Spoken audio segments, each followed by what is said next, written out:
এই সোহরাওয়ার্দী উদ্যানেই সকল মজলুম পরিবারের সদস্যের সামনে শেখ হাসিনাকে প্রকাশ্যে ফাঁসি দিতে হবে।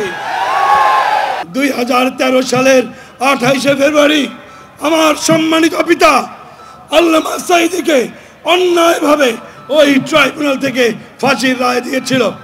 ওই ফাঁসির রায়ের প্রতিবাদে সারা বাংলাদেশে যখন মানুষ বিক্ষোভে ফেটে পড়েছিল, ওই বিক্ষোভরত মানুষের বুকে গুলি করে প্রায় 300 মানুষকে খুনি হাসিনা হত্যা করেছিল। আজকে সেই শহীদদেরকে স্মরণ করি। প্রিয় ভাইয়েরা,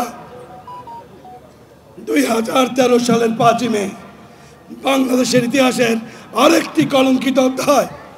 খুনি হাসিনা বাংলাদেশের শ্রেষ্ঠ সন্তান আলেমদেরকে বিনা অপরাধে গুলি করে গভীরতা হত্যা করেছে।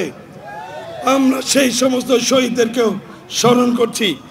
একই সাথে আমরা বলতে চাই, বাংলাদেশে অবশ্যই একটি সুষ্ঠু নির্বাচন হতে হবে, কিন্তু সেই নির্বাচন অবশ্যই অনুষ্ঠিত হবে সংস্কারের পরে।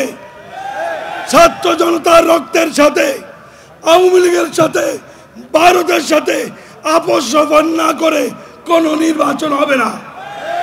আমরা চাই একটা সুন্দর সুষ্ঠু সংস্কারের পরে সুষ্ঠু একটি পরিবেশে 18 কোটি মানুষ ভোট দেবে।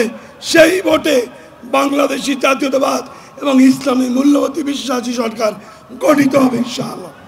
প্রিয় ভাইরা, শেষ কথা বলতে চাই, মাননীয় তথ্য উপদেষ্টা এখানে আছেন, সরকারের ভেতরে এখনো আওয়ামী লীগের দালাল আছে। আমরা দেখতে পাই ঢাকার রাজপথে আনসার লীগের নামে, সুবিধা বঞ্চিত লীগের নামে, কিস্তি লীগের নামে এখনো ঢাকার রাজপথে আওয়ামী লীগ রাজপথ দখল করার পায়তারা করে। প্রশাসনের সহযোগিতা ছাড়া কিভাবে তারা রাস্তায় নামে?